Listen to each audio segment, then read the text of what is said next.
দয়ার নবী আছেননি বাড়িতে? ভিতর থেকে কে যেন বলে দিলেন, নাই নাই, নবীজি বাড়িতে নাই। ওয়াজ করনি দুইটা চোখের পানি আমার নবীর বাড়ির সামনে রেখে গেল। কি রাখলো? কি রাখলো? চোখের পানি। চলে গেলেন, মায়ের আদেশ, চলে যেতে হয়, দেরি করা যাবে না। কিছুক্ষণ পর আমার নবী, মায়ার নবী উপস্থিত। বাড়ির সামনে দাঁড়ায়া নবী একটা চিৎকার মারছে, বাড়ি থেকে আসো গো, আমার ওয়াজ করনি বুঝি আসছিল। আল্লাহু আকবার বলো। না দেখে ভালোবাসাই যদি এত জ্বালা রে, আজকে কারা না দেখে নবীর ভালোবাসাই বসে আছো? ওয়াজ করণীর মতো পাগল হইয়া কারা মাহফিলের আয়োজন করেছো? তোমাদের জীবন ধন্য হইয়া গেছে। হযরতে ওয়াজ করণী চলে গেলেন, আমার নবী বাড়ির সামনে দাঁড়াইয়া চোখের পানি ছেড়ে দিলেন। তোরা কে, কোথায় রে? আমার ওয়াজ করণী আসছিল, তোরা বসতে দিলি না। লোকেরা বলেন, হুজুর কেমনে জানেন আসছিল? তোরা কথা জিজ্ঞাস না রে, আমার ওয়াজ করণীর চোখের পানির গন্ধ জমিনে পাওয়া যায়। যেই নবীর ভালোবাসার চোখের এক ফোঁটা পানির দাম আল্লাহর আরশের চাইতেও বেশি। যেই নবীর ভালোবাসার একটা ফোঁটা চোখের পানি যদি কারো জমিনে পড়ে, তার জন্য জাহান্নামের আগুন হারাম হইয়া যায়। ওয়াজ করণী আসছিল, তোরা বসতে দিলি না, আমার ওয়াজ করণী চলে গেল রে। ওয়াজ করণী আর কোনোদিন নবীর সাথে দেখা হয় নাই। যেদিন আমার নবী জগৎ ছেড়ে চলে যাবেন, মদিনার রওজা পাকে শুয়ে যাবেন, তার আগে আগে আবু বকর, ওমর, সাহাবীরা জড়ো হয়ে তাদের একটা আলোচনা শুরু হয়ে গেল। আমার নবী দুনিয়ার থেকে বিদায় হলে নবীজির জুব্বা মুবারক নিশ্চয়ই আবু বকর পাবে। আবু বকর আমার নবীকে বড় ভালোবাসতেন। আরেকজন বলেন না, আবু বকর পাবে না, সম্ভবত মেয়ের জামাই হযরতে আলী রাদিয়াল্লাহু তাআলা আনহু পাবেন। আরেকজন বলেন না, উমর পাইতে পারেন। আরেকজন বলেন উসমান গনি বহু টাকা খরচ করেন, বহু দান করেন, নবীর ভালোবাসায় উসমান গনি পাবেন। এইভাবে আলোচনা শুরু হলে অনেকে মিলে আমার নবী উপস্থিত। কি নিয়ে তোমরা আলোচনার সমালোচনায় বসেছো? হুজুর ভাবতেছিলাম আপনার বিদায় পরে আপনার জুব্বা মুবারক ভাগিজানি কে হয়ে যায়। আমরা কেউ ভাবছি ওমর পাবে, কেউ ভাবছি আবু বকর পাবে, কেউ ভাবছে উসমান গনি পাবে, কেউ ভাবছে হযরত আলী পাবে। আমার নবী দুইটা চোখের পানি জর্জর করে ছেড়ে দিয়ে কান্দে, সাহাবীরা রে আমার জুব্বা মুবারক তোমরা কেউ পাবি না, আমার জুব্বা পাবে আমার ওয়াজ করণী রে। সাহাবীরা একজন আরেকজনের দিকে তাকাই, এটা আবার কোন শব্দ নবীজি ব্যবহার করলেন? ওয়াজ করণী নামে কোনোদিন কাউরে আমরা দেখি নাই। কে সেই ব্যক্তি? জীবনে কোনোদিন আসতে দেখি নাই, আমাদের সাথেও দেখা হয় নাই। এটা কেমন পাগল রে, জীবনে দেখা নাই, জুব্বা পেয়ে গেল। আমার ওয়াজ করণী যদি নবীর ভালোবাসায় জীবনে দেখা নাই, নবীর জুব্বা পেতে পারে। আমার মন বলে আজকে যারা মিলাদুন নবীর আয়োজন করে এই নবীর ভালোবাসায় বসে আছো গো, আপনাদের সঙ্গে আমার নবীর স্বপ্নের দিদার হইয়া যাবে। আল্লাহ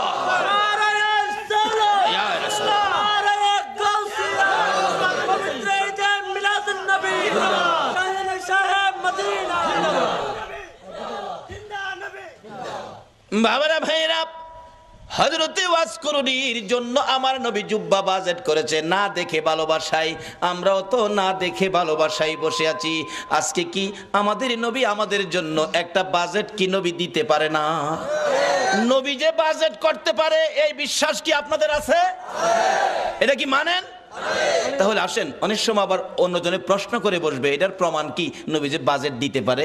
বাস্তবে আসেন, একটা মদিনার ঘটনা। মদিনায় একটা নবীর আশিক ছিল। নবীর আশিকটা নবীজির রওজা পাকের পাশে পইরা থাকে, খায় না।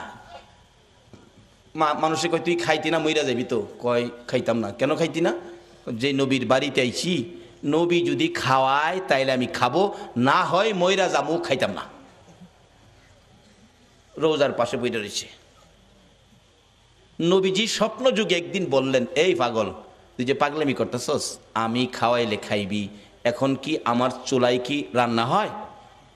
পাগল কয় রান্না টান্না বুঝি না, আপনি খাওয়াইবেন খামু, না খাওয়াইলে মরে যাবো। কি করব। নবীজি একদিন স্বপ্ন যুগে এসে 2টা রুটি, নবী পাক স্বপ্নে 2টা রুটি দিয়ে গেলেন। আচ্ছা বলুন, নবীজির স্বপ্ন কি স্বপ্ন না বাস্তব? বিশ্বাস করেন? তাইলে আপনি ইমানদার। যেই নবীর ওই রকম এক একজন ইমানদারের জন্য 10টা পৃথিবীর সমান একটা জান্নাতের বাজেট।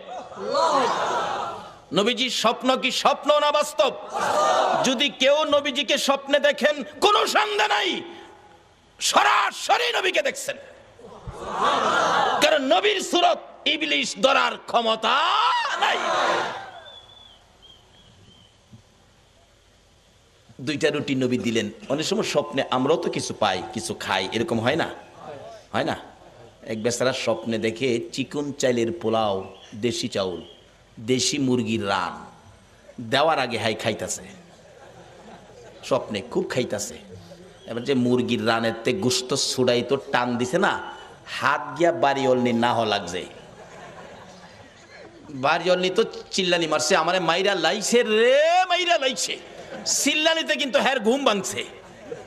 ঘুম ভাঙছে পরে কই কি হয়েছে, কি হয়েছে? কই তুমি আমার নাক ভাঙ্গা লাইছো। কই দেখ নাক বাংলে ভাঙছে, যে একটা খাউন খাইছি। বাড়ি অন্য কই আমি পাশে এত খাউন খাইলে আমারে কইলা না কি খাইছে একটু দেহি। তাড়াতাড়ি করে বাতি জ্বালাইছে, বাতি জ্বালাইয়া দেহে খাতা ছিঁড়া মুহ দিয়া থুই রাখছে। তা আমরার স্বপ্নের খাউন হইলো খাতা ছিঁড়া। বলুন নবীজির স্বপ্নে দেওয়া কি খাতা ছিঁড়া? আসুন না সেই নবীর পক্ষে যাই। আল্লাহু আকবার বলুন। ওই আশিক বলেন, পাগল বলেন, আমি 2 রুটি পাইয়া স্বপ্নেই খাইতে শুরু করলাম। খাইতে খাইতে 1.5 রুটি খাইলাম। অর্ধেক রুটি হাতে আমার ঘুম ভেঙে গেছে। ঘুম ভাঙ্গার পরেও দেখি আল্লাহর কসম, নবীর দেওয়া স্বপ্নের রুটির 1.5 রুটি খাওয়ার পর অর্ধেক রুটি এখনো আমার হাতের মধ্যে আছে। বলুন এই নবী এখনো উম্মতের কিছু দেওয়ার ক্ষমতা আছে কিনা? তাহলে আসুন সেই নবীর পক্ষে যাই, সেই নবীর দেখানো রাস্তাটার মধ্যে দাঁড়াই, তাহলে পাবো। নবীকে স্বপ্নে দেখলে এটা বাস্তব। একজন আল্লাহর ওলি, নামটা আমার খেল নাই, খেলে আসলে বসবো। উনি স্বপ্নে দেখে নবীজির সামনে বসা, নবীজি এভাবে দাড়ি মোবারকে খাওয়াইতেছেন। এমন সময় একখান দাড়ি মোবারক ভাঙ্গা জমিনে পড়ে গেছে। ওই আল্লাহর ওলি কই হাই হাই, নবীজির দাড়ি মোবারক জমিনে। তাড়াতাড়ি করে হাতে ধরে মুঠের মধ্যে নিয়ে আসছেন। ওনার ঘুম ভেঙে গেছে। দেখে ঘুম ভাঙার পরও হাতের মুঠ বন্ধ। মুঠ খুলে দেখে নবীজির দাড়ি মোবারক। ছিল স্বপ্ন, এখন বাস্তব। হাই হাই, নবীজির দাড়ি মোবারক কই রাখবো, কোথায় রাখবো? জায়গা, ভালো জায়গা কই আছে? এখন না পাইয়া মাথার টুপির মধ্যে দিয়া সিলাই করে মাথায় রাখে। ওই আল্লাহর ওলি বলেন, নবীজির দাড়ি মোবারক আমার মাথায় থাকার কারণে দিনের বেলা রৌদ্রের মধ্যে রাস্তায় বাহির হলে মেঘের টুকরা এসে আমার মাথার উপর ছায়া দিত। আজকে সে নবীর পক্ষে যতদিন মুসলমান না যাবে ততদিন পর্যন্ত বিপদ থেকে বাঁচতে পারবে না। বিপদ থেকে বাঁচার একটাই পথ, সেই পথটা হলো নবী মুহাম্মদুর রাসূলুল্লাহর পথ। যে নবী স্বপ্নে দিলে এখনো দিতে পারে, আচ্ছা সে নবীর পক্ষে আমরা যারা বসে আছি, নবীজি কি আমাদের কিছু দিতে পারে না? তাই বলতেছিলাম, ওয়াজ করুনি নবীর ভালোবাসায় কি পাইতেছে দেখেন, আর আপনাদের জন্য কি ভাজেন। আমার ওয়াজ করুনিকে আমার জুব্বা মুবারক তোমরা দিয়ে দিও।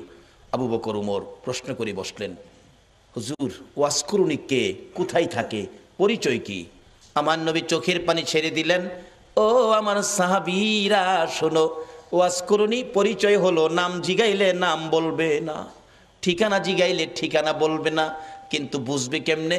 তার হাতের মধ্যে সাদা অল্প একটু দাগ আছে, এই দাগটা দেখলেই বুঝবি ইনি হলেন আমার ওয়াজ করুনি।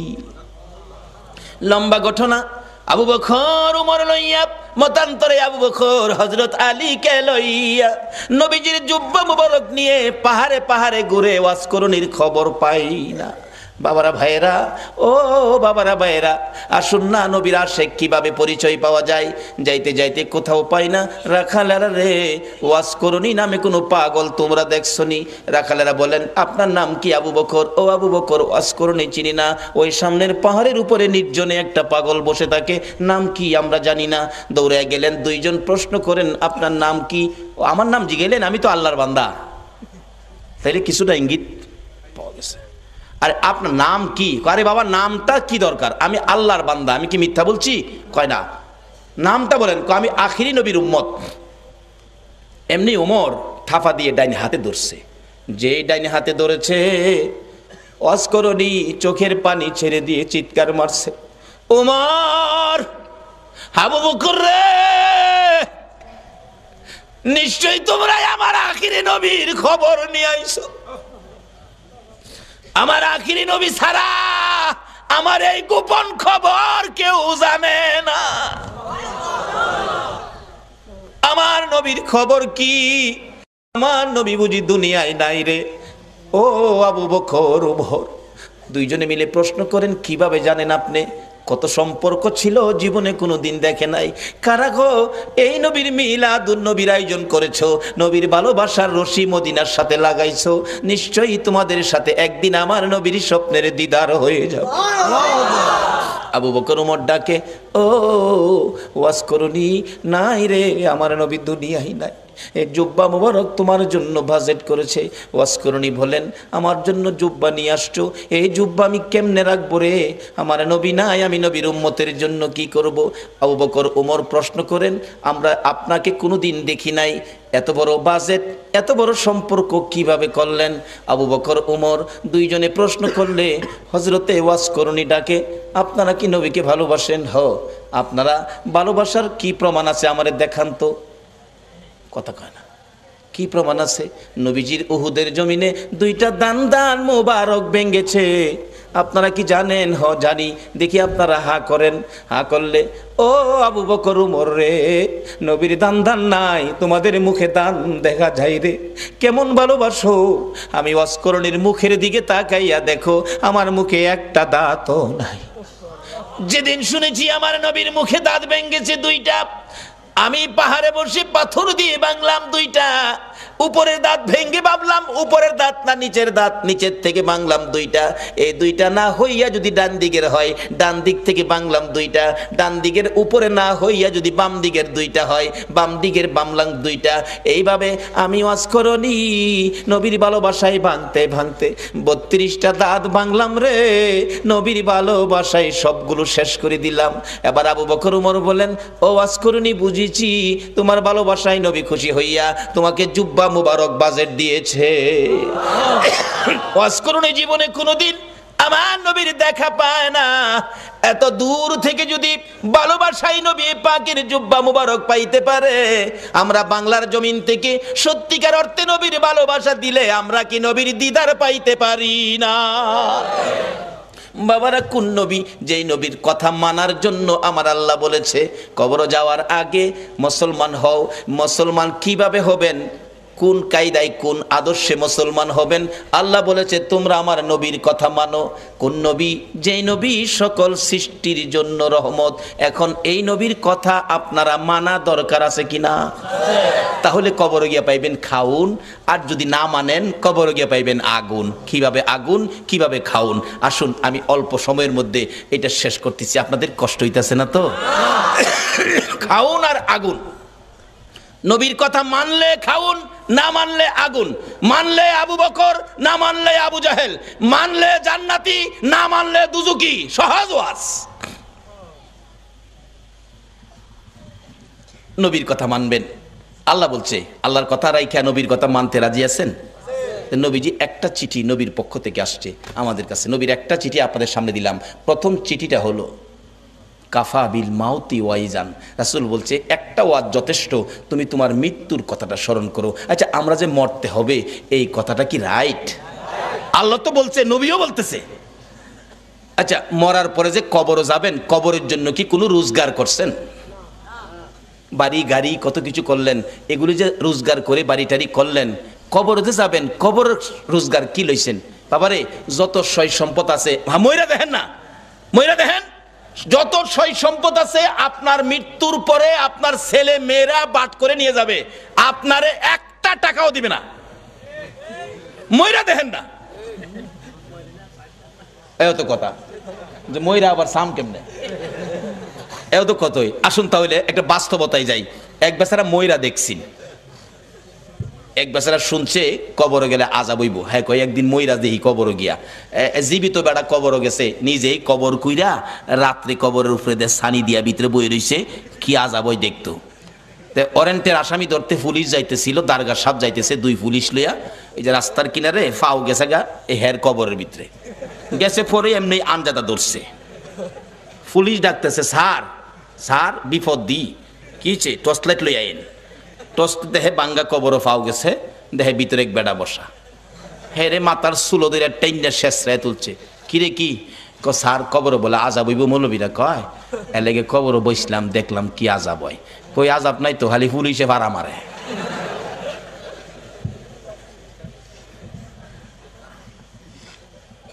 পরে আঞ্জাদা ধরলাম, পরে দেখলাম যে চুলো দুইটা টাইনা তুললেন, এই তো, আর আজাব কই।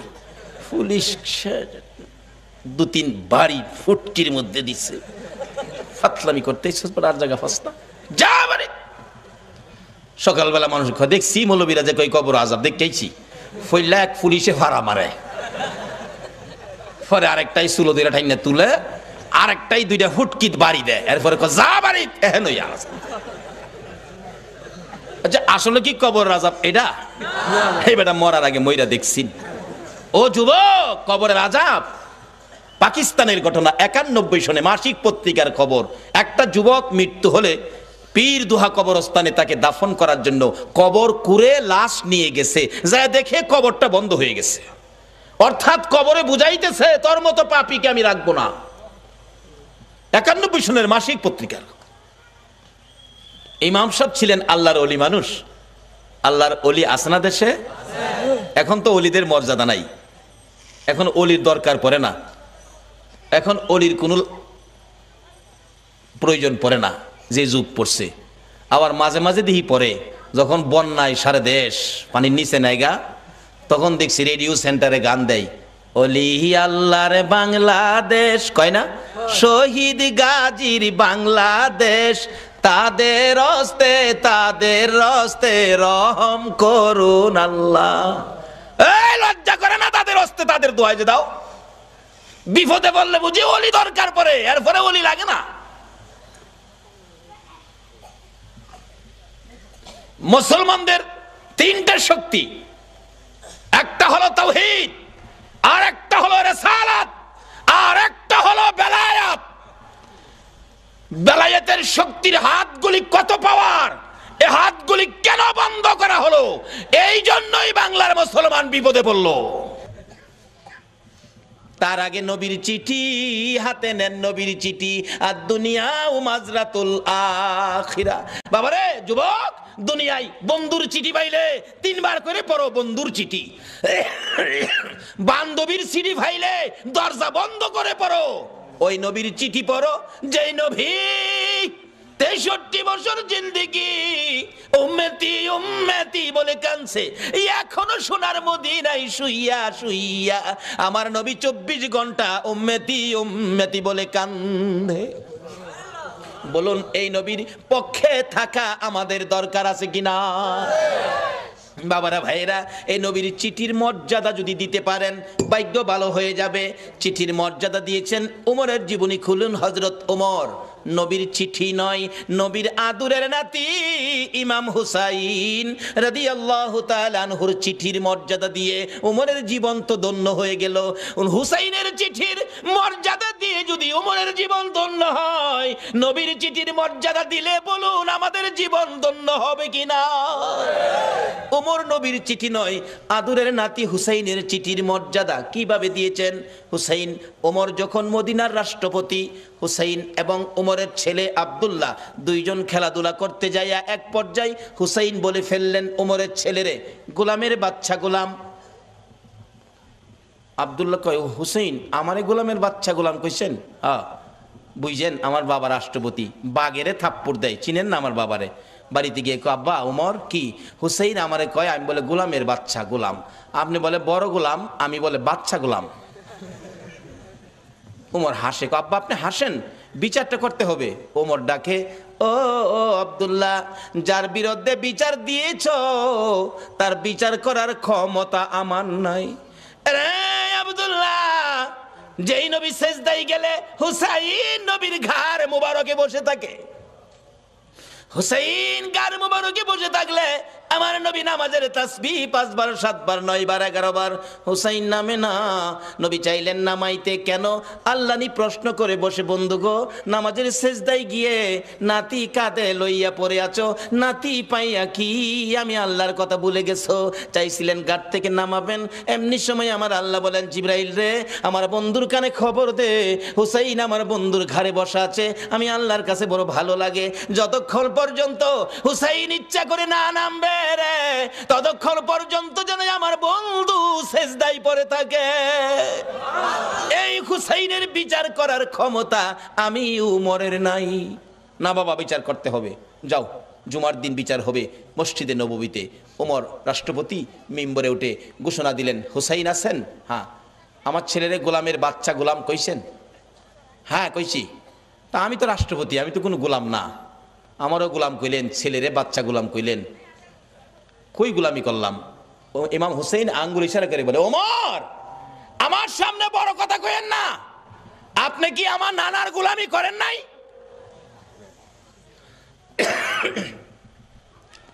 ওমর দুইটা চোখের পানি গাল বেয়ে বেয়ে জর্জর করে ছেড়ে দিলেন। মসজিদে নববীর মুসল্লিরা রে, তোমরা কি শুনেছো হুসাইন আমাকে কি বলছে? শুনেছি। আমি বলে নবীর গোলামি করেছি। হ্যাঁ। হুসাইন পারবেননি এই কথাটা কাগজে লিখে দিতে? পারবো, আমি দেখছি যেটা পারবো না। আমার নানার গোলামি করেছে ওমর, তাই ওমরের ছেলেরে গোলামের বাচ্চা গোলাম গালি দিলাম। ওমর এই চিঠিখানি হাতে লইয়া ডাকে, মসজিদের নববীর মুসল্লিরা রে, আমি নবীর গোলামি করেছি, প্রমাণ দিয়েছে ইমাম হুসাইন, আমি ওমর আর কোথাও কোনো ভয় করি না। ওমর বলেন, হুসাইন বলেছে আমি নবীর গোলামি করেছি আর আমি ভয় পাই না, নবীর গোলাম হইয়া কবরে যাব। ও মুসল্লিরা, আমি উমর যদি মৃত্যুবরণ করি, হুসাইনের চিঠির মর্যাদা দিলেন ওমর, আমি উমর যদি মৃত্যুবরণ করি, আমার কাফনের ভিতরে ঢুকাইবার আগে হুসাইনের লেখা চিঠি রে, নবীর গোলামি করেছি, আমার হাতের মধ্যে দিয়ে, আমার হাতটা কাফনের মধ্যে দিয়ে দিও। আমার আল্লাহ কই, উমর রে, আমার নবীর আদরের নাতি হুসাইনকে ভালোবাসা দিলে, আমার নবী মদিনার রওজাত থেকে বলুন এই ভালোবাসার খবর পাইছে কিনা?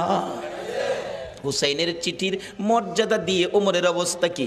ওমর রাষ্ট্রপতি, মসজিদের নববীর মধ্যে নামাজের ভিতরে ওমরের কলিজার মধ্যে ছুরির আঘাত করেছে, জামাতের মধ্যে ওমর ঢলে পড়ে গেছে, রক্তে মসজিদের নববী লাল লাল হয়ে গেছে, মুসল্লিদের পায়ের নিচে জামাতের মধ্যে রক্ত যাইতেছে, মুসল্লিরা নামাজের মধ্যে চিৎকার মারছে, কার রক্ত রে? মসজিদে নববী লাল হয়ে গেছে। ওমর ঢলে পড়ে আছে, ওমরের ছেলে ডাকতেছে, মুসল্লিরা গো, আমার বাবারে আঘাত করেছে, কে জানি, দরজা বন্ধ করে দেন, প্রতিশোধ নিব, বিচার করব কোন মুনাফেক জানি আঘাত করেছে। ওমর ছোট্ট ছোট্ট সুরে ডাকে, ও বাবা আমার কাছে আসো, প্রতিশোধ নিবা, বিচার করবা আমাকে খুশি করার জন্য। হ বাবা, বাবা রে, বিচার করে প্রতিশোধ নিয়ে খুশি করতে পারবি না, আমাকে যদি খুশি করতে হয় আমি তো মরে যাব রে বাবা, একটা কথা শুনো। কি কথা? ছেলে, নবীজির রওজার পাশে আমার ভাই আবু বকর ঘুমাইছে, আর একটা জায়গা খালি আছে রে ছেলে, আমাকে যদি খুশি করতে হয় মা আয়েশা সিদ্দিকার কাছ থেকে অনুমতি নিয়ে আসো, আমি উমরকে নবীজির পাশে নিয়ে শোয়াইতে পারো, নবীর পাশে যদি আমারে শোয়াইতে পারো রে, আমি উমর খুশি হইয়া যাইব। অথচ তখনও তিনি রাষ্ট্রপতি, ইচ্ছে করলে গায়ের জোরে শুইতে পারতেন, কিন্তু ইসলাম কোনোদিন গায়ের জোর ব্যবহার করে না। নবীরে মানেন, সব বুঝে আসবে।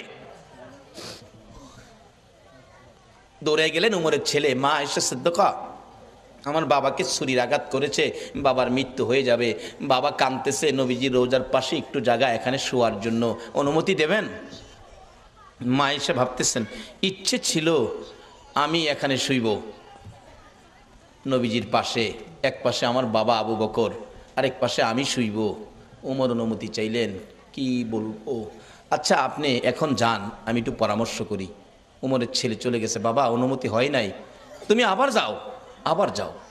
আবার আয়েশা দেখে, মা আয়েশা সিদ্দিকা নবীজির রওজার পাশে দাঁড়িয়ে আছে, প্রশ্ন রাখতেছেন, নবী গো, ওমর আপনার পাশে শুইতে চাই, ইচ্ছে ছিল আমি আয়েশা আপনার পাশে শুইব। হুজুর বলুন কে আপনার পাশে শুইব, আমি আয়েশা না উমর? আমার নবী হুসাইনের চিঠির মর্যাদা দেওয়ার কারণে রোজার ভিতর থেকে নবী ডাকতেছে, আরে আয়েশা, আয়েশা রে, আমার উমরকে আমার পাশে শুয়ার অনুমতি দে। নবী ডাইকা ডাইকা পাশের বিছানায় শুয়াইলেন। নবীর আদরের নাতি হুসাইনের চিঠির মর্যাদা দিলে নবী যদি ডাইকা ডাইকা পাশে শুয়াই গো, এই নবীর চিঠির মর্যাদা সরাসরি দিলে বলুন বিপদে পড়লে নবী আমাদের পাশে আসবে কিনা? বাবারা ভাইয়েরা, মরতে হবে, মরার আগে আসুন রাস্তাটা ক্লিয়ার করি। নবীর চিঠির মর্যাদা দেই। নবী বলেছে কাফা বিল মাউতি ওয়াইজান, একটা চিঠি হলো একটা ওয়াজ যথেষ্ট, মৃত্যুর কথা স্মরণ। আরেকটা চিঠি হলো আদ-দুনিয়া ও মাজরাতুল আখিরা, এই জগৎ থেকে আখিরাতের বাজার আমাদের করতে হবে, কিন্তু দুনিয়ার বাজার করলাম, আখিরাতের বাজার নাই। মরে দেখেন আপনার কিছুই দুনিয়ার সঙ্গী নাই। আরে মা বাবার কথা মতো যে জন চলে না, বলুন মা বাবার কথা মতো যে জন চলে না, আল্লাহ নবীজির দয়া তারা পাবি না। হায়রে আল্লাহ নবীজির। মা বাবাকে দুঃখ দিলে নামাজে রোজা যাই বিফলে, মা বাবাকে দুঃখ দিলে নামাজে রোজা যাই বিফলে, মার কলি যায় আঘাত দিলে খোদা সহে না, মার কলি যায় আঘাত দিলে খোদা সহে না, আল্লাহ নবীজির দয়া তারা পাবি না। হায়রে আল্লাহ নবীজির। মা একটা চিৎকার মারছে, কবিরাজ আমি মা রাজি আছি। একজন শুধু রাজি হইছে, বলুন এই ব্যক্তিটা কে? জোরে বলুন কে? কোন মা রে? আমার নবী বলেছে এই মায়ের পায়ের নিচে তোমার জান্নাত। বাবারে, আর যাই করো না করো, মা বাবার মনে কষ্ট দিও না। মা বলেন কবিরাজ আমি রাজি আছি। কবিরাজ বলেন মা কেউ রাজি হলো না, আপনি কেন রাজি হলেন?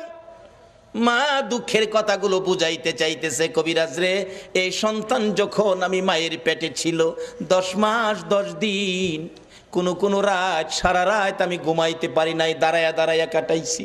যেদিন বাবা দুনিয়ায় আসবে রে কবিরাজ, প্রথম দিনের ব্যথা সহ্য করেছি, কারো কাছে কই নাই। দ্বিতীয় দিনের ব্যথা জিহ্বা কামড়ায় সহ্য করেছি। তৃতীয় দিনের ব্যথা সহ্য করতে পারি নাই রে কবিরাজ, বেহুশ হয়ে গেছি। আমার শাশুড়ি মা দৌড়ায় আসছে, আমার বৌমার কি হলো? আশপাশি মুরব্বী মহিলাদেরকে দৌড়াইয়া জোর করেছে। মহিলারা বলছে ভয় পায়েন না, অন্য কিছু না, আপনার বৌমার সন্তানাদি হবে। তাহলে তোমরা আমার বৌমার মাথায় পানি দাও গো, আমার বৌমা বেহুশ হয়ে গেছে। কবিরাজ বালতির পর বালতি পানি মাথায় দিয়ে জ্ঞান যখন ফিরলে রে কবিরাজ, এত ব্যথা সহ্য করতে পারি না। আমি মুরব্বী মহিলাদেরকে বলেছিলাম সন্তানের প্রসব এত ব্যথা আমি আগে জানি না গো মা। ও মুরব্বী মা মহিলারা, আমার একটা দাও দাও, নিজের গলা নিজে কাইটা মৃত্যুবরণ করি, সহ্য করতে পারি না। দেখলাম মহিলারা দাও জাতীয় সবগুলো জিনিস ঘরের বাইরে ফেলাইয়া দরজা বন্ধ করে দিয়েছে। আবার বলেছিলাম মহিলারা গো, আমার 2 টাকার বিষ কিনা দাও গো, সন্তানের প্রসবের এত ব্যথা আমি আগে জানি না।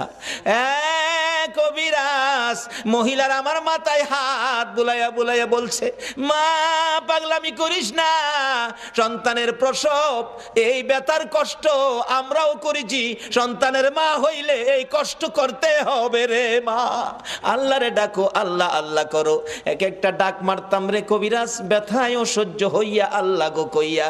এই ডাকগুলি যখন শুনে আমার আল্লাহ আরশে বসে বাজেট দিয়ে দিলেন, ফেরেশতারা রে যেই মা প্রসব ব্যথার যন্ত্রণায় আমার আল্লাহ গো কইয়া ডাক মারে রে, এক একটা ডাকের বিনিময় এক একটা কবুল হজের নেকি আমি আল্লাহ দান করে দিলাম। মার কষ্টের বিনিময় আমার আল্লাহ দেয়, আমরা সন্তানেরা দেই না। বাবারে ভালোবাসতে পারেন নবীকে, মসজিদ বানাইতে পারেন, মাদ্রাসা বানাইতে পারেন, নামাজ পড়তে পারেন, রোজা করতে পারেন, হজ করতে পারেন, যাকাত দিতে পারেন, মুফতি মুহাদ্দিস মুফাসসির হইতে পারেন, মক্কা মদিনার ইমাম সাহেব যদি হয়ে যাও, এই মা বাবারে যদি কষ্ট দাও গো, আমার নবীর সুপারিশ নসিব হবে না। নবীর ভালোবাসার সাথে এই সম্পদগুলো পরিষ্কার রাখুন, মা বাবার সাথে সম্পর্ক ভালো রাখুন। আসলে মা আপন, নবীজি বলে গেছে মার পায়ের নিচে জান্নাত, যার পায়ের নিচে জান্নাত এর চেয়ে দামি মানুষ পৃথিবীতে আর নাই। এই মার দাম নাই, এই মার ইজ্জত নাই, এই মার কদর নাই, এই মার সম্মান নাই। তাহলে রোজগার কি করেছেন? নবীর চিঠি বাড়িতে নেন। নবী বলেছে আর দুনিয়া ও মাজরাতুল আখেরা, দুনিয়াটা আখেরাতের বাজার। বাবারে কবর সামনে, কার জানি কবে ডাক আসে। একটা কবরে রোজগার করে যাবেন, কবর গেলে পাইবেন খাউন, আর একটা কবরে যাবেন পাইবেন আগুন। দুইটা পক্ষ, আগুনের পক্ষ আর খাউনের পক্ষ, এটাই হবে আমার শেষ কথা। আগুনের পক্ষ একজন নবীজির সাহাবীর জীবনী, বদর প্রান্তরের উপর দিয়ে যাচ্ছিল, দেখে একটা বিশাল ব্যক্তি, সারা শরীরে আগুন দাউ দাউ করে জ্বলতেছে, হাতের মধ্যে আগুনের বেরি, গলার মধ্যে আগুনের জিঞ্জিল, পায়ের মধ্যে আগুনের জিঞ্জিল, দুইজনে ধরে রাখছে, আগুনের লাঠি দিয়া মারতেছে বদর প্রান্তরে। ওই লোকটাকে দেখে ডাকতেছে, ভাই আমার এক গ্লাস পানি দাও, আগুনে পুড়ে আমার সব ছাই ছাই হয়ে গেছে। ওই দুইজন লোক বলতেছে, চলে যাও, পানি দিও না। নবীজির সামনে হাজির, ইয়া রাসূলুল্লাহ, বদর প্রান্তরের উপর দিয়ে আসতেছিলাম, এই ঘটনা দেখলাম, ব্যাপারটা কি, ঘটনাটা কি? নবীজি বলেন, শোনো, যারে দেখছো কবর থেকে আগুনের ধাউ ধাউ করে পুড়তেছে, যারে দেখছো এই লোকটাই হলো আবু জাহেল। আগুনের জিঞ্জিল বাঁধা যারা ধরে রাখছে তারা হলো ফেরেশতা, আগুনের ডান্ডা দিয়ে মারতেছে, তারা শাস্তি দিতেছে। এইভাবে শাস্তি চিরকাল তার হবে কবরের মধ্যে। এই আগুন দাউ দাউ করে জ্বলবে। আমার কাছে পানি চাইছিল, পানি দিতে নিষেধ করলো, তার কপালে পানি নাই, পানি কোনোদিন সে পাবে না। নবীর পক্ষ নেয় না বিদায়, আবু জাহেলের কবরে আগুন। আর আপনারা যারা নবীর পক্ষ নিলেন, নবীর পক্ষে কবর গেলে কি এটাই হবে শেষ কথা? আমার নবীর একজন আদুরের ভালোবাসার সাহাবী ছিলেন, মদিনার ঘটনা। যেই সাহাবীটার নাম কিতাবে আসছে আসওয়াদ, আরবি হলো আসওয়াদ, বাংলা হলো কালো, কালামিয়া।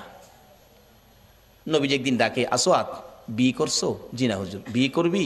হুজুর বিয়ে করুম, যে আমি তো কালো, কেউ পছন্দ করে না। নবী বলেন, আমি তোমার বিয়ের ব্যবস্থা করব। আচ্ছা, নবীর পক্ষে গেলে বলুন, নবী বিয়ের ব্যবস্থা করবে না? আমি ব্যবস্থা করব। হুজুর আপনি করবেন? আচ্ছা ঠিক আছে। নবীজি একটা চিঠি লিখছে, আসওয়াদ এই নাও, এই চিঠিটা মদিনার বড় বাড়িটা আছে না, বড় বাড়ির মালিকের হাতে দিও। বড় বাড়ির মালিক যায় দেখে বাড়ির সামনে বসা, আসসালামু আলাইকুম চাচা। ওয়ালাইকুম সালাম ভাতিজা। নবীজি চিঠি পাঠাইছে। আরে বলো কি, বসাতে দাঁড়ায় গেছে। নবীর চিঠি খুলে দেখে লেখা, তোমার সুন্দরী মেয়েটাকে আমার কালো সাহাবীর কাছে বিয়ে দিয়ে দাও, ইতি রাহমাতাল লিল আলামিন। চুমা খাইয়া বুকে লাগাইছে, হাই হাই কি ভাগ্য, নবী চিঠি পাঠাইছে, আমার সুন্দরী মেয়েটাকে কালো সাহাবীর কাছে বিয়ে দিতাম। কিতাব লেখে মেয়েটা এত সুন্দরী ছিল, মদিনার মধ্যে এর চেয়ে সুন্দর কোনো মেয়ে ছিল না। এই জন্য মদিনার মানুষ তারে মদিনার হুর কইয়া ডাকতো। কিতাবে আসছে হুরে মদিনা। এই নবীর পক্ষ ধরুন, কে বসে আছো নবীর পক্ষে, কার সেই নসিব? চিন্তা করতেছে, সাহাবীটা লিখলো কালো, মেয়েটা সুন্দর, কালো। নবীজি লিখছে, মানতে হবে। ছেলেটা যে কালো, কেমন কালো জানি, চায় দেখতেছে ভালো করে, চায় দেহে, আরে বাবারে একবারে জাহাজ মার্কা। আসলে এমন কালোই ছিল, এখনো মদিনায় কালো বংশের লোক আছে, গেলে দেখতে পারবেন। আসওয়াত জি, কালো, আমি একটু মেয়ের সাথে পরামর্শ করলে ভালো হয়, নবীজি পাঠাইছে। বাবা তুমি এখন যাও, তোমার আমি পরে জানাবো, মানে মেয়ের সাথে পরামর্শ করব। যুবক যাইতেছে, আসওয়াত মনটা কষ্ট, মাথা চুলকায়, হুজুর কইছিলাম না, ওই তো না, মানে পছন্দ করে না। আল্লাহ কো আসওয়াত রে, আরে যেই নবী আঙ্গুলি ইশারা করলে আকাশের চাঁদ দুই টুকরা হয়, আর এই নবীর লেখা চিঠি বিফল যাইতে পারে না। আজকে যারা নবীর পক্ষে বসে আছেন, আপনাদের এই কষ্ট বিফল যাইতে পারে না। আমি আবদার করব এই কষ্টের বিনিময় আল্লাহ যেন নবীর স্বপ্নের দিদার নসিব করে দেয়। মনটা কষ্ট, আল্লাহ কয় না হবে না, ব্যবস্থা করতেছি। মহিলার মধ্যে আল্লাহ পাক রহম দিলেন, মহিলা দৌড়ায় এসে সুন্দরী মেয়ে। বাবা যুবক আসছিল কালো, খুশি, মনটা কষ্ট যাইতেছে, ব্যাপার কি? মা এই যে নবী চিঠি পাঠাইছে, তোমার বিয়ের প্রস্তাব, কালো ছেলে, ভাবলাম তুমি রাজি হও কিনা, এই জন্য বিদায় দিলাম। মেয়েটা চিঠিটা হাতে নিয়ে চুমা খাইয়া বুকে লাগাইয়া ডাকে, বাবা এত নিষ্ঠুর কেমনে হইলা গো? যেই নবীর কথা মানার জন্য আমার আল্লাহ বলেছে, এই নবীর কথা আমার বিয়ের প্রস্তাব। বাবা আমি কালো আর সুন্দর বুঝি না, আমি নবীর কথা মানি রে। ও সোনার বাংলার ভাইয়েরা, মা বোনেরা, যে ইয়াসরিব নামের পাথর আর বালুর দেশ, এই নবীর কথা মাইনা নবীর ভালোবাসা দিয়ে যাইয়া দেখো সোনার মদিনা হইয়া গেছে। আজকে সোনার বাংলা নাম দিয়ে নবীর ভালোবাসা দিতে পারলাম না, বিদায় সোনার মানুষ হইতে পারলাম না। মদিনার মহিলারা পর্যন্ত আমার নবীরে কত ভালোবাসে। নবী জীবনী, নবী যুদ্ধে রওনা হলেন, একজন মহিলা 6 মাসের একটা বাচ্চা ছেলে কোলে লইয়া রাস্তায় দাঁড়াইয়া দাঁড়াইয়া কান্দে। আমার নবী বলেন, মহিলারে বাচ্চা কোলে লইয়া কান্দো, ব্যাপার কি হুজুর? মহিলারা যুদ্ধে যাওয়া নিষেধ হয়ে গেছে, আমার আর কেউ নাই গো, আপনার পক্ষে কারে আমি যুদ্ধে দিব? ও মা বোনেরা, তোমার কোন সন্তান এই মাহফিল কমিটির সদস্য গো? তোমার ভাগ্য ভালো, ওই মদিনার মহিলা নবীর পক্ষে দেওয়ার জন্য কুলের সন্তান লইয়া দাঁড়াইয়া রইছে। আজকে কোন মায়ের সন্তান এই মিলাদুন নবীর কমিটির সদস্য হয়েছে? মাগো তোমার জীবন ধন্য। হুজুর আমার এই ছেলেটাকে যুদ্ধের ময়দানে নিয়ে যান, আমার আর কেউ নাই, কাকে আপনার পক্ষে দিব? নবীজি হাসে, এ কি বললা তুমি? 6 মাসের শিশু, সে কি যুদ্ধ করতে পারবে, তীর মারতে পারবে? এবারে ডাকতেছে মহিলাটা, হুজুর জানি সে পারবে না, কিন্তু আমার মনে বড় দুঃখ, না জানি নবীর গায়ে কেউ আঘাত করে গো নবী, আমার ছেলেটারে নিয়ে যান, তীর যদি মারতে নাও পারে, আমার মন বলে কাফের বেঈমানেরা যদি আপনার দিকে লক্ষ্য করে তীর মারে গো নবী, এই তীরগুলো আপনার গায়ে লাগার আগে আগে আমার ছেলেটারে তীরের সামনে তুলে ধরে রাখবে। তীর খাইয়া আমার 6 মাসের ছেলে দুনিয়ার থেকে বিদায় হয়ে যাবে, আমি মায়ের কোনো দুঃখ থাকবে না, কিন্তু রাসূলের গায়ে যেন আঘাত না লাগে। মদিনার মহিলারা পর্যন্ত এইভাবে আমার নবীরে ভালোবাসতেন। আজকে ইয়াসরিব নামের পাথরের দেশ সোনার মদিনা হয়ে গেছে। এবার মেয়েটা ডাকতেছে, বাবা গো আমি সুন্দর আর কালো বুঝি না, নবী চিঠি পাঠাইছে, নবীর কথা মানতে যাইয়া সুন্দরী মেয়ে কালোর কাছে বিয়ে বসতে রাজি হয়ে গেলাম। বাবা ডাক দেন, যাইতেছে গা, নবী কষ্ট পাবে। মদিনার মহিলারা পর্যন্ত নবী কষ্ট পাবে এই কাজ করতে রাজি না। ডাক দেন, বাবা তো আগেই রাজি। আসওয়াত কালামি আসেন, দাহের সাইজ দেখা যা ভালোই, বিয়াটা যদি হয় আপনারা কি দাওয়াত দিলে যাইবেন? কেউ রাজি না, যাইতেন না? বুঝছি কিছু টাকা পয়সা লাগে হয়তো, বিয়াত গেলে লেগে রাজি না। আরে এই বিয়ার টাকা লাগতো না, রাজি কিনা কন? যাও লাগতো না, বিয়া হয়ে গেছে। আসেন। আসসালামু আলাইকুম চাচা। ওয়ালাইকুম সালাম বাতিজা, কি ব্যাপার? বাবা আমার মেয়ে তো রাজি হইছে। কত রাজি হলে তো খুশির ব্যাপার। আল্লাহ রাজি হইতো না, রাজি করাইছি। নবীর পক্ষের বেইজ্জতি হতে পারে না, এটা আল্লাহ দেবে না। বাবা শুনেন, মহারণার টাকা আনছেন? আসওয়াত কয়, মহারণার টাকা? নবীর চিঠি ছাড়া আমার কাছে আর কিছু নাই। আচ্ছা এই নবীর চিঠি থাকলে আর লাগে কিছু? নবীর চিঠি কিছু নাই। মেয়েটা কয়, আব্বা আপনি না ধনী মানুষ, নবী যখন পাঠাইছে মনে হয় গরিব লোক, মহারণার টাকা দেওয়ার জন্য আপনি তাকে কিছু সাহায্য দেন। কেমন মেয়ে বাবারে পরামর্শ দেয়, নবী খুশি হইব কোন কাজে দেন, নবী খুশি হইব, আল্লাহ খুশি হইব, সাহায্য, যৌতুক না সাহায্য। মেয়ের পরামর্শ দিলেন, আসোয়াত নেন এটা মহারণা দিয়েন। আবার জিগাই, আসোয়াত আজকে বিয়ে হলে একটা নতুন কাপড় কিনতে পারবি, টাকা আছে? এমটি পকেট, একবারে খালি, কিছু নাই। দিবেন কিনা কন, না দিলে জামুগা, সাহসে উঠছে। মেয়েটাকে, বাবা এটা পাগল, যাইতে দিয়ে না, নবী কষ্ট পাইবো। বাবা আপনারা ধনী মানুষ, কেমন মেয়ে ও বাবারে পরামর্শ দেয়, ধনী মানুষ না আপনি, দেন না বাবা। একটা কাপড়ের টাকা দিলেন, মহারানার টাকাও বাবা দিলেন। লইয়া আসোয়াত মদিনার মার্কেটে বিয়ের বাজার করবে। কাপড়ের দোকানে ঢুকলেন, দোকানদার কাপড় দে, সুন্দরী মেয়ে বিয়ে করব, দেখেন কোনটা নিবেন কোনটা না। আসোয়াত দেখতেছে কোনটা নিবে কোনটা না।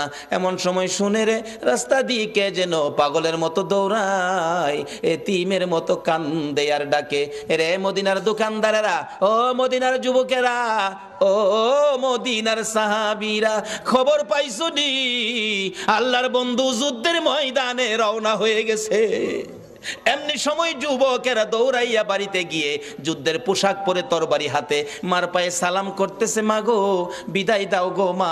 নবী বলে যুদ্ধে গেছে, বিদায় দাও, দেখা হবে হাসরের ময়দানে। দোকানদারেরা দোকান বন্ধ করতেছে, দোকানদারি করবে না। আসওয়াত নিজেকে নিজে প্রশ্ন করে, ও আসওয়াত, নবী বলে যুদ্ধে যাইতেছে, তুই কি এখন যুদ্ধের বাজার করবি না বিয়ের বাজার করবি? মন ফাইসালা দিলেন, নবী যুদ্ধে যাবে, বিয়ের বাজার করব না। বিয়ের বাজারের সবগুলো টাকা লইয়া, নবীর ভালোবাসা কাকে কয়, একটা তরবারি বিয়ের বাজারের টাকা দিয়ে যুদ্ধের বাজার তরবারি কিনে নবীর পিছে পিছে দৌড়াইয়া যুদ্ধের ময়দানে যুদ্ধ করতে করতে হযরতে আসওয়াত শহীদ হয়ে গেছে। যে যুদ্ধে ৭০ জন সাহাবা জীবন দিয়েছে, আমার নবী যুদ্ধ শেষে ডাকতেছেন, সাহাবীরা রে আমার শহীদদেরকে দাফন কর, গোসল দিস না রে, রক্ত মাখা জামা গুলো পাল্টাইস না, রক্ত মাখা জামা সহ দাফন করে দে। আমি নবী হাসরের ময়দানে আমার আল্লাহরে দেখাবো আমার উম্মতেরা কত পাগল ছিল। সেই নবীর ভালোবাসায় কারা বসে আছেন? আমার নবী দাফনের নির্দেশ দিলে ৬৯ জনকে রক্ত মাখা জামা কাপড় সহ দাফন করা হলো। ৭০-এর মাথায় দূরে পড়ে আছে হযরতে আসওয়াত।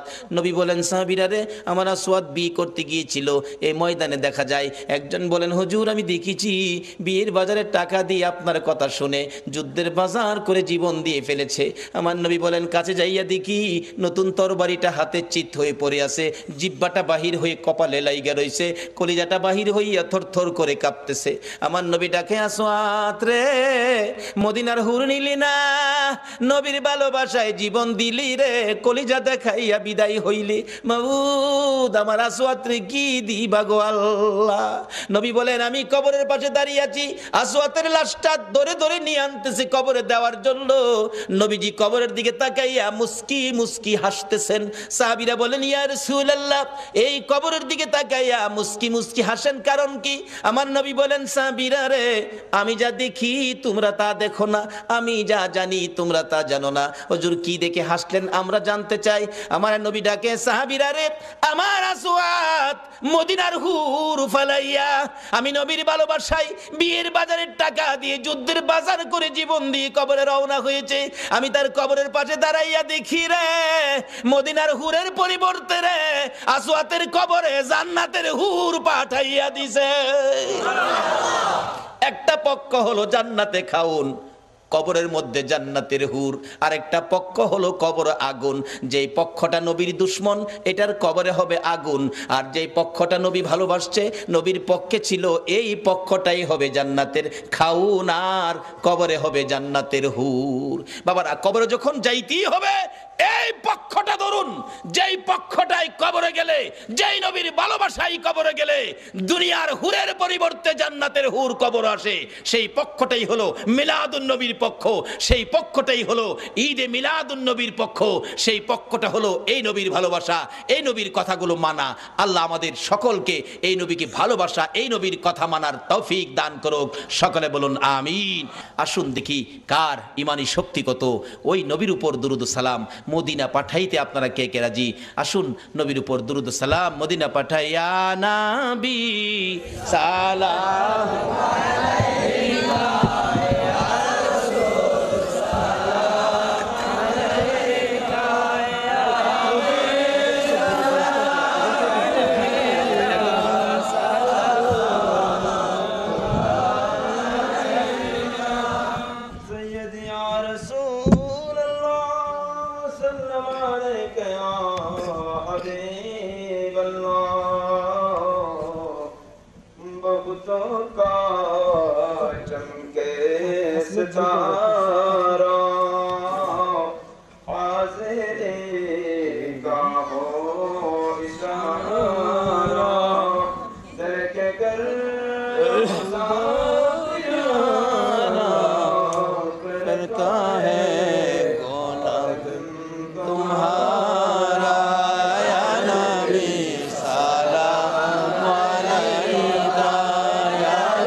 আসুন আমরা দোয়া করি, দোয়ায় শরীক হন। আল্লাহুম্মা আমিন।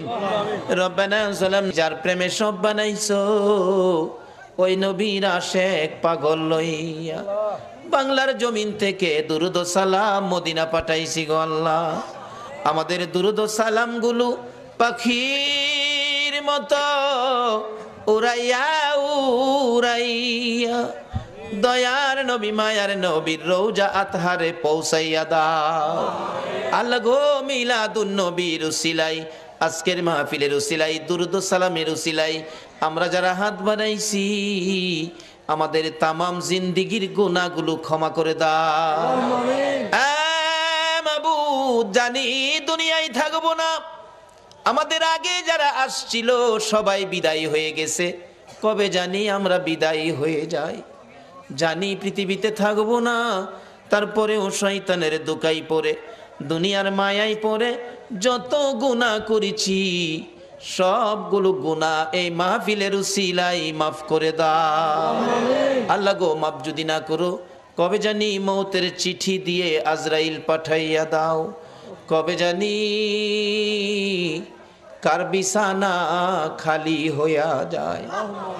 কবে জানি বড় বাড়ি বড় ঘর সুন্দর বিছানার থেকে চারজনে দৌড়ে দৌড়ে টাইনা টাইনা বাহির করবে।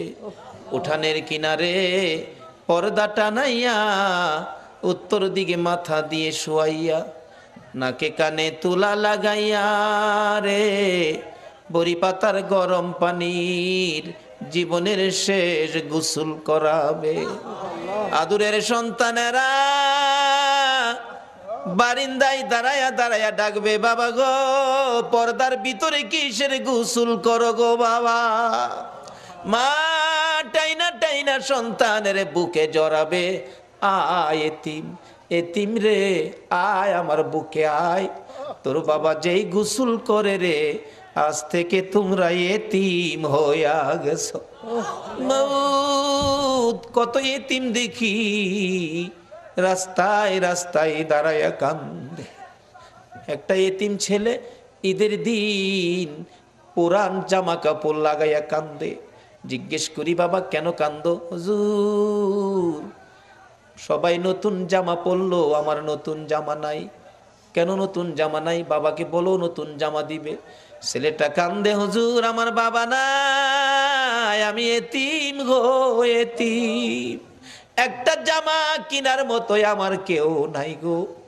ও এতিম রে এতিম। কবে জানি কার সন্তানেরা এতিম হয়ে যায়, কবে জানি কার জীবনের শেষ গোসল, কবে জানি কার জীবনের শেষ পোশাক সাদা কাপড় লাইগা যায়।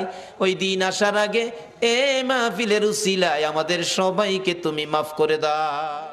আমাদের মধ্যে যারা বিপদে আছে বিপদ থেকে উদ্ধার করে দাও, যারা ঋণগ্রস্ত আছে ঋণ থেকে মুক্ত করে দাও। আল্লাহ গো, ও আমার আল্লাহ, যাদের ছেলে নাই ছেলে দাও, যাদের মেয়ে নাই মেয়ে দাও, যাদের ছেলেও নাই মেয়েও নাই ছেলে মেয়ে দিয়ে তাদের কলিজা ঠান্ডা করে দাও গো আল্লাহ। মাবুদ, আমাদের মধ্যে যারা নামাজি নামাজ কবুল করে নাও, যারা নামাজ পড়ে না নামাজের বুঝ দান করে দাও, যারা ব্যবসা করে ব্যবসায় বরকত দাও, যারা চাকরি করে পদোন্নতি দান করে দাও, যারা গৃহস্থী করে জমির ফসলে বরকত দাও। আল্লাহ গো, যারা মক্কা মদিনা যাওয়ার পাগল পাখির মতো উড়াইয়া মক্কা আর মদিনা লইয়া যাও গো আল্লাহ। মাবুদ, যারা বিদেশ থাকে সকল বিদেশি ভাইদেরকে হেফাজতে রাখো গো আল্লাহ। যারা বিদেশ যাবে তাদের মনের আশা পুরা করে দাও গো আল্লাহ। খাস করে আজকের মাহফিল কমিটি সোনার ছেলেদেরকে তোমার নবীর পক্ষে কবুল করো গো আল্লাহ। সভাপতি সাহেব, সুযোগ্য চেয়ারম্যান সাহেব এত রাত পর্যন্ত মাহফিলের পক্ষে কষ্ট করেছে, আল্লাহ ওনাকে নেক হায়াত বাড়াইয়া দাও। এই পর্যন্ত যারা মাহফিলে মিলাদুন নবীর পক্ষে কষ্ট করে বসে আছে গো, সবাইকে তোমার নবীর স্বপ্নের দিদার দেখাইয়া দিও গো আল্লাহ। তোমার নবীর স্বপ্নে না দেখাইয়া কারু গায়ে সাদা কাফন লাগাইও না গো আল্লাহ। আল্লাহ মিলাদুন নবীর পক্ষে যারা বসা সকলকে তুমি আফত বিপদ আযাব গজব অ্যাক্সিডেন্ট বা মুসিবত শয়তানের শয়তানি দুশ্মনের দুশ্মনী হইতে বাঁচাইয়া রহমত বরকত শান্তি দ্বারা ভরপুর করে দাও গো আল্লাহ। আল্লাহ খাস করে দোয়ার দরখাস্ত করেছেন, এই মাহফিলের সাহায্য করেছেন প্রবাসী ভাইয়েরা, আল্লাহ যাদের সহযোগিতায় এই মাহফিল কায়েম হয়েছে, আল্লাহ তাদেরকে নেক হায়াত বাড়াইয়া দাও। এই সংগঠনের সদস্য ভাইয়েরা বড় কষ্ট করে নবীর বাগান সাজিয়েছে, আল্লাহ গো এই সদস্য ভাইদেরকে তুমি নেক হায়াত বাড়াইয়া নবীজির প্রেমের মালা গলায় পরাইয়া দাও। আল্লাহ যাদের পিতামাতা কবরে মাফ করে দাও। আল্লাহ যারা পরীক্ষার্থী পরীক্ষা দিতেছে, মা বাবার মনে বড় আশা রে ছেলে মেয়ে ফাঁস করে বাড়িতে আসবে, আল্লাহ মা বাবার কলিজা ঠান্ডা করে দিও। সকল পরীক্ষার্থী ভাই বোনদেরকে তুমি কামিয়াব কামিয়াবি দান করে দিও গো আল্লাহ। ইয়া আল্লাহ, খাস করে মাহফিলে যারা স্বেচ্ছাসেবক পরিশ্রম করেছে, কষ্ট করেছে, আল্লাহ তাদেরকে নেক হায়াত দাও, নবীর গোলাম হিসাবে কবুল করে নাও গো আল্লাহ। যাদের সহযোগিতা করেছে এই মাহফিলের জন্য আল্লাহ, এই গ্রামবাসী সকলে মিলে তাদের মিলেমিশে থাকার তৌফিক দাও। যারা মাহফিলে কষ্ট করেছে, সাহায্য সহযোগিতা করেছে, তাদেরকে তুমি আল্লাহ সব জায়গায় সাহায্য করে দিও গো আল্লাহ। ইয়া আল্লাহ, খাস করে যারা এই প্রতি বছর মাহফিলের পক্ষে থাকে, আল্লাহ মাহফিলে থাকে, থাকবে, আসবে, সাহায্য সহযোগিতা করেছে, করবে, সকলকে তুমি কাল কিয়ামতে নবীর গুদারায় উঠাইয়া ফুলসিরাতের ফুল পার করে দিও গো আল্লাহ। এই সংগঠনের সদস্য যারা বিদেশ থাকে, সবাইকে তোমার দুরুদ সালাম, আল্লাহ গো তোমার নবীর দুরুদ সালামের প্যাকেট করে তোমার কুদরতি হাতে দিলাম। এই সদস্য বিদেশের জমিনে যারা থাকে, সবাইকে তুমি হেফাজতে রাখো গো আল্লাহ।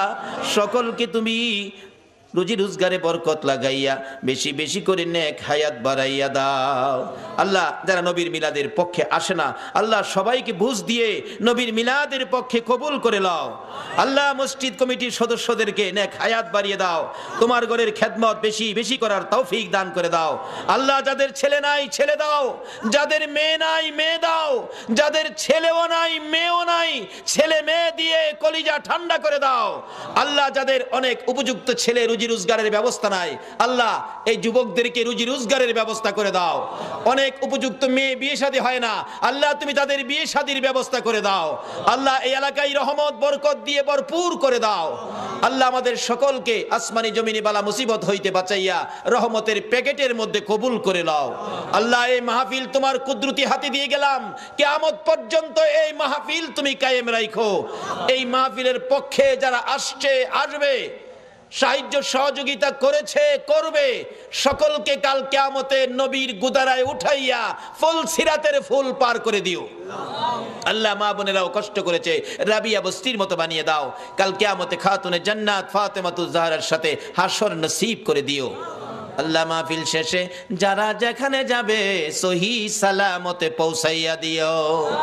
সাল্লাল্লাহু তাআলা আলা খায়রি কলকিহি মুহাম্মাদিন ওয়া আলা আলিহি ওয়া আসহাবিহি আজমাইন বিহাক্কি লা ইলাহা ইল্লাল্লাহু মুহাম্মাদুর রাসূল। করো নামাজ রোজা কায়েম করো সুন্নিয়াত, আমল করো নামাজ রোজা কায়েম করো সুন্নিয়াত।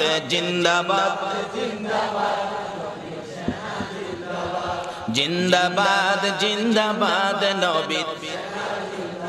নবীজির আশিক যিনি, মরে ও মরে না তিনি। নবীজির আশিক যিনি, মরে ও মরে না তিনি। কাফন পরে ঘুমিয়াছে গাউসুল আজম বগদাদ, কাফন পরে ঘুমিয়াছে গাউসুল আজম বগদাদ। জিন্দাবাদ জিন্দাবাদ নবীর সেনা, জিন্দাবাদ জিন্দাবাদ জিন্দাবাদ নবীর। নবীর জন্য হওরে পাগল, ওহে নবীর আশিক সকল। নবীর জন্য হওরে পাগল, ওহে নবীর আশিক সকল। পার করিবে দয়াল নবী রোজ হাসরে ফুলসিরাত, পার করিবে দয়াল নবী রোজ হাসরে ফুলসিরাত। জিন্দাবাদ জিন্দাবাদ নবীর সেনা, জিন্দাবাদ জিন্দাবাদ জিন্দাবাদ নবীর। আমল করো নামাজে রোজা কায়েম করো সুন্নিয়াত, আমল করো নামাজে রোজা কায়েম করো সুন্নিয়াত। জিন্দাবাদ জিন্দাবাদ নবীর সেনা, জিন্দাবাদ জিন্দাবাদ জিন্দাবাদ নবীর। বাবারা আসুন না, বাজেট কি সামনে যাইতেছি। যেই ভাইরা মাহফিলের আয়োজন করেছেন, যাদের আয়োজনে এত সহজে আমরা মাপ পেয়ে গেলাম, তাদের জন্য দোয়া করা আমাদের দরকার আছে কিনা? আজকের এই যুব সংঘের ভাইদেরকে আল্লাহ পাক হায়াত দেখ, সকলে বলুন আমিন। বাবার আসুন, আমি পবিত্র কোরআন শরীফ থেকে, হাদিস শরীফ থেকে যা তেলাওয়াত করেছি, এখন আলোচনায় ঢুকবো। আল্লাহ যেটুকুন তৌফিক দিবেন আমি সেটুকুন আলোচনা করব।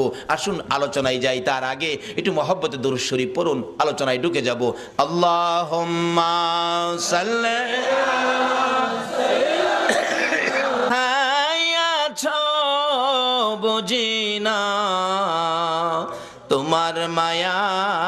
কান্দে নবী, তোমার মায়ায় কান্দে নবী, শুয়ে সোনার মদিনা। আল্লাহুম্মা সাল্লি সাইয়্যিদিনা মাওলানা মুহাম্মদ ওয়া আলা আলি সাইয়্যিদিনা بلغ العلا بكماله كشف الدجى بجماله حسنت جميع خصاله صلى على বাবারা ভাইয়েরা আসুন, আমি আলোচনায় ঢুকলাম। পবিত্র কোরআন শরীফ থেকে আমার সর্বপ্রথম তালাওয়াত ছিল কুল্লু নাফসিন যায়িকাতুল মাউত। আপনারা কি আল্লাহর কোরআন শরীফ মানেন? সবাই মানেন তো? আল্লাহ আপনাদের উদ্দেশ্যে ঘোষণা দিলেন, সকল প্রাণীর উদ্দেশ্যে কুল্লু নাফসিন যায়িকাতুল মাউত, সকল প্রাণী একদিন মৃত্যুর কোলে ঢলে পড়বে। আচ্ছা, আমরা সকলের একদিন মরতে হবে, এই কথাটা কি রাইট? এই ঘোষণাটা কে দিলেন? কোন আল্লাহ? যার জমিনে থাকি। এটা আসলে উনিই দিতে পারেন, যিনি জমিনের মালিক। যেমন বাস্তব আসেন, আপনার 3টা বাড়ি আছে চট্টগ্রাম শহরে, ভাড়া দিয়ে রাখছেন। আপনার ইচ্ছে হয়েছে ভাড়াটিয়া বাহির করে দিবেন। এই মাসের প্রথমে বলে দিলেন, এই ভাড়াটিয়ার ভাইয়েরা, আগামী মাসে কিন্তু আমার বাড়ি আপনাদের ছেড়ে দিতে হবে। আচ্ছা, আপনি বাড়িওয়ালা, ভাড়াটিয়াকে নির্দেশ দিলেন বাড়ি ছেড়ে দিতে হবে।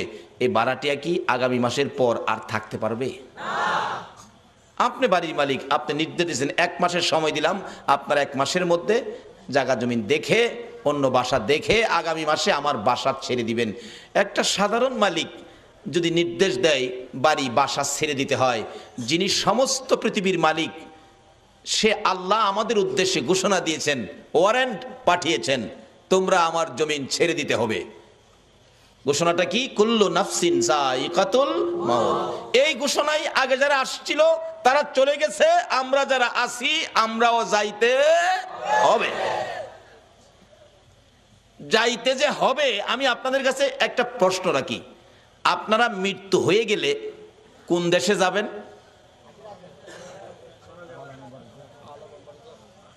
কবরে যাবেন না? আখেরাত তো এখন না, আখেরাত তো বহু দূরে। প্রথম কই যাবেন? সবাই বলুন কই? আচ্ছা, কবরে যে যাবেন, কবরের অবস্থা কি জানেন? আমি যে বললাম 2টা লাইন আছে, একটা লাইনে যদি কবরে যাইতে পারেন তাইলে কবরে পাবেন খাউন। খাউন কোরআন শরীফে বলছে আল্লাহ, বাল আহিয়াউন ইনদা রাব্বিহিম ইরযাকুন। আল্লাহু আকবার বলুন। একটা লাইনে কবরে গেলে পাইবেন খাউন, আর একটা লাইনে কবরে গেলে পাবেন আগুন। আপনারা কি আগুনের লাইনে যাবেন না খাউনের লাইনে যাবেন? সবাই কি খাউনের পক্ষে? তাইলে মৌলবীরা দোষ দিয়েন না, খালি মৌলবীরা খায়। আপনারা সবাই কিন্তু খাউনের পক্ষে, কি ঠিক নেই? আমরা এমন একটা লাইন ধরবো যে লাইনটাই কবরে গেলে খাউন, আর যে লাইনটাই কবরে গেলে আগুন, এটার থেকে আমরা আল্লাহর কাছে পানা চাবো। রাজি আছেন তো? তা আসুন, এই কবরে যখন যাইতেই হবে, লাইন 2টা রাখলাম, আসবে পরে কোন লাইনে আগুন, কোন লাইনে খাউন। অবশ্য কবরে কিন্তু যাইতেই হবে। কি? যেই কোর্ট থেকে ওয়ারেন্ট, এই কোর্টের রায় অমান্য করার ক্ষমতা পৃথিবীর কারো? আমাদের তত্ত্বাবধায়ক সরকার পারবে অমান্য করতে? জাতিসংঘের মহাসচিব পারবে? বুশে পারবে? এর বাফে পারবো? এর বাফে পারে না, এই গেছে গা। এমন এক কোর্টের রায়, কুল্লু নাফসিন যায়িকাতুল মাউত, সকল প্রাণী মৃত্যুর কোলে ঢলে পড়বে। তাহলে আসুন আমরা এ রায় মাইনা নেই, না মানলেও থাকার সুযোগ। তাহলে মৃত্যুর পরে আমাদেরকে কবর নামের কারাগারে পাঠাবে, কবর নামের কারাগারে পাঠাবে। আসুন, এই কবরে যাওয়ার আগে রাস্তা 2টা, একটা কবরে আগুন, একটা কবরে খাউন। আসুন, সামনে আসতেছে। তাইলে আমরা যখন মৃত্যু হবে, কিভাবে মরলে ভালো হয়, কোন রাস্তায় কি করতে হবে, একটু পরামর্শ আল্লাহরে জিজ্ঞাসা। আল্লাহ, আমরা এখন কি করতে পারি বলেন? আল্লাহ আপনাদেরকে ভালো পরামর্শ দিতেছে কোরআন শরীফ। ইয়া আইয়ুহাল্লাযীনা আমানু দুখুলু ফিস সিলমি কাফা। ও ও বিশ্বাসীরা, ইমানদাররা, তোমরা পুরাপুরিভাবে ইসলামের মধ্যে ঢুকে যাও। বলুন কিসে ঢুকতে বলছে? আমরা তো ইসলামে আসি, আবার কেন ঘোষণা দিল? তাহলে বোঝা গেল আমরা পুরাপুরিভাবে ইসলামে ঢুকি নাই, কিছু বেজাল আমাদের মধ্যে আছে। এই বেজাল যে আছে এটা বুঝবেন কেমনে যে কোন জিনিসটা বেজাল কোনটা সঠিক? আল্লাহ তাও কোরআন শরীফে ফাইসালা দিছে। তোমরা সঠিকটা বুঝতে গেলে তোমরা একটা কাজ করো, সেটা কি? অমাইয়ুতির রাসূলা ফাকাদ আতাল্লাহ। তোমরা আমার রাসূলের কথাগুলি শোনো। কার কথা বলুন? এই রাসূলের কথা চন্দ্রের শুনে, শোনেনি? সূর্যের শুনে, আল্লাহু আকবার বলুন। কুল কায়নাত শুনে, আল্লাহর আরশ কুরসি লৌহ কলম শুনে, এমন কোন মাখলুকাত নাই যিনি আমার নবীর কথা শুনে না। কেন? এই নবীর কথা শোনার জন্য বলেছে আমার আল্লাহ। আল্লাহ বলেছে তোমরা আমার এই রাসূলের কথাগুলি শুনো, মানো, কারণ এই নবীর কথা মানলেই হবে আমি আল্লাহর কথা মানা। কোন নবী? তাও আল্লাহ ঘোষণা দিয়েছে কোন নবী? ওমা আরসালনাকা ইল্লা রাহমাতাল লিল আলামিন। যে নবী সকল সৃষ্টির জন্য করুণা, সকল সৃষ্টির জন্য যিনি রহমত। বাবারা ভাইয়েরা, এই নবীর কথা যদি মানতে পারেন, এই নবীর পক্ষে যদি আসতে পারেন, তাহলে আমার আল্লাহ আপনাকে কি দিবে? বাবারা ভাইয়েরা, মক্কার ঘটনা বাস্তব ঘটনা। এই নবীর পক্ষে সর্বপ্রথম যিনি জীবন দিয়েছিলেন ইনি একজন মহিলা, ইনি হলেন হযরতে সুমাইয়া। সুমাইয়ার জীবনী নবীজির পক্ষে থাকবে, নবীজিকে ভালোবাসবে, নবীজির কথা মানবে, নবীর আদর্শ ধরবে, নবীর পক্ষে থাকবে, ইসলাম বুঝবে, ইসলাম শান্তি, ইসলামের পক্ষে থাকবে। এই অবস্থা দেখে নিষ্ঠুর পাষাণ আবু জাহেল সুমাইয়াকে প্রশ্ন করে বসলেন, সুমাইয়া রে, বাতিজার পক্ষে থাকবি, আমার পক্ষে থাকবি না? আমি তো মক্কা নগরীর গর্জিয়াস নেতা। হ্যাঁ বলে, মক্কা নগরীর গর্জিয়াস নেতা। সুমাইয়া ডাকে, ও মা বোনেরা শোনো, তোমাদের মতো একটা মহিলা নবীর পক্ষ ধরে জীবনে কি রোজগার করেছে? রে আবু জাহেল, তোমার কথা মানার জন্য আমার আল্লাহ বলে নাই, কিন্তু তোমার বাতিজার কথা মানার জন্য আল্লাহ বলেছে। আপনারা কি আল্লাহর কথা মানতেন না? সুমাইয়া কই, মুখে মুখে কথা বলে দিলাম, আবু জাহেল তোর কথা শুনবো না, আমি আমার নবীজির কথা শুনবো। আবু জাহেল বলেন, এত বড় দুঃসাহস কারো তো নাই এই মক্কা নগরীতে। আবু জাহেল নিষ্ঠুর পাষাণ এক পর্যায়ে রাগ হইয়া, সন্ত্রাসী আবু জাহেল সুমাইয়াকে শেষরাইয়া ঘর থেকে বাহির করে মরুভূমির খোলা জায়গায় দাঁড় করাইয়া টাইনা টাইনা পরনের সবগুলো কাপড় খুলে ফেলেছে। যে কাপড়টা খোলা যায় না, টাইনা টাইনা ছিঁড়ে ফেলেছে। একবারে উলঙ্গ করে পাগলিনী আমার নবীর আদরের, আমার নবীর পাগলিনী সুমাইয়াকে উলঙ্গ করে দাঁড় করাইয়া ডাকতেছে, আবু জাহেল ও সুমাইয়া বল এবার তোরে কে রক্ষা করবে? সুমাইয়া চোখ দুইটা বন্ধ করে হাতটা এইভাবে বুকের উপর রেখে চোখের পানিগুলো গাল বেয়ে বেয়ে জর্জর করে ছাড়তেছে। আবু জাহেল ডাকে, মক্কার লোকেরা রে, দেখা যা আমার বাতিজার পক্ষের লোক সুমাইয়াকে উলঙ্গ করেছি। সুমাইয়া কান্দে, মাবুদ। আবু জাহেল মক্কার মানুষ ডাকে আমারে দেখার জন্য, তোমারে একবারও ডাক দেয় না। মাবুদ, আমি সুমাইয়া তোমারে ডাক দিলাম, তোমার বন্ধুর পাগলিনী সুমাইয়ারে দেখা যাও না। আমার আল্লাহ বলেন, সুমাইয়া রে, আমার বন্ধুর ভালোবাসায় বেইজ্জতি হইতেছস, আমি আল্লাহ তোর দাওয়াত কবুল করলাম, আমি তোরে দেখব। আবু জাহেল রাগ হয়ে গেছে, আল্লাহরে ডাকো দেখার জন্য, দাঁড়াও ভালো করে দেখাইতেছি। ঘরের ভিতরে যাইয়া বল্লম নিয়ে বেরিয়ে আসলেন আবু জাহেল। বল্লম নিয়ে এসে আমার নবীর পাগলিনী সুমাইয়া রে তল পেটের নিচে এত জোরে আঘাত করলো, সুমাইয়া চিত হয়ে জমিনে পড়ে গলাকাটা মুরগির মতো লাফায়, জিব্বাটা বাহির করে দিয়ে কান্দে, মাবুদ গো, তোমার বন্ধুর পাগলিনী সুমাইয়ার জীবন যায় গো, দাওয়াত দিলাম দেখা গেলা না। আমার আল্লাহ ডাকে, জিবরাইল রে, আমার বন্ধুর পাগলিনী সুমাইয়ার জীবন যায় কাঁদতেছে দেখার জন্য। আমি আল্লাহ কেমনে খালি হাতে দেখবো রে? আমার জান্নাতুল ফিরদাউসটা উঠাইয়া দে, বন্ধুর পাগলিনী সুমাইয়ারে আমার জান্নাতুল ফিরদাউস দান করে দিলাম। এই নবীর পক্ষ ধরে হযরতে সুমাইয়া মহিলা হইয়া কবরে যাওয়ার সময় জান্নাতুল ফেরদাউস হাতে লইয়া ওই কবরের মধ্যে ঢুকেছে। আপনারা কি জান্নাত নিবেন না জাহান্নাম নিবেন? জান্নাত নেওয়ার রাস্তাই হলো নবী মুহাম্মদুর রাসূলুল্লাহর রাস্তা। শুধু জান্নাত নয়, আজকে যারা নবীর ভালোবাসায় বসে আছেন, আপনারা কি কেউ নবীজিরে দেখছেন? কেউ দেখছেন না? এই নবীর ভালোবাসা দেখেন নাই, বাংলার জমিনে বসে আছেন। এইভাবে আপনাদের মতো ভালোবাসায় নবীরে দেখে নাই হযরতে ওয়াসকরণী। 7 বছর বয়স নবীরে ভালোবাসে। কয় বছর? কিন্তু ওয়াসকরণী পিতাহারা হয়ে গেলেন। মার গলায় ধরে কান্দে, মাগো বাবা নাই, সংসার কেমনে চলবে? মা বলেন, বাবা চিন্তা করো না, আল্লাহ চালাবে। ওয়াসকরণী সম্পূর্ণ সংসারের দায়িত্ব নিতে হলো। 7 বছর বেড়া বকরি দুম্বা লইয়া পাহাড়ে পাহাড়ে যায়। বেড়া বকরি দুম্বা ছেড়ে শুধু গুনগুন গুনগুন করে গান গায়। দয়ার নবী মায়ার নবী গো, আপনি আমার জীবনের জীবন। বলুন, দয়ার নবী মায়ার নবী গো, আপনি আমার। ওয়াসকরণী নবীরে দেখে নাই এই চোখে, শুধুমাত্র নবীর ভালোবাসার গান গাই। দিন যাই রাত্র যাই, মাঝে মাঝে পাহাড়ের চূড়ায় নিরিবিলি বসে নবীর ভালোবাসার গান গাই। এদিকে কারো কারো দুম্বা, কারো কারো বকরি বাগে থাফাইয়া নিয়ে যায়। মাঝে মাঝে বিচার যায় মায়ের কাছে, ও ওয়াসকরণীর মা, তোমার ওয়াসকরণীর বেড়া বকরি দুম্বা অনেকগুলি বাগে নিয়ে গেছে। মার কাছে বিচার গেলে, বাড়িতে আসলে ওয়াসকরণী জিজ্ঞেস করে, মা বাবা গো, তোমার বেড়া বকরি দুম্বা বলে বাগে খাইছে, তুমি কইছিলা? মা আমি কাছে ছিলাম না, তাহলে খবরটা কি?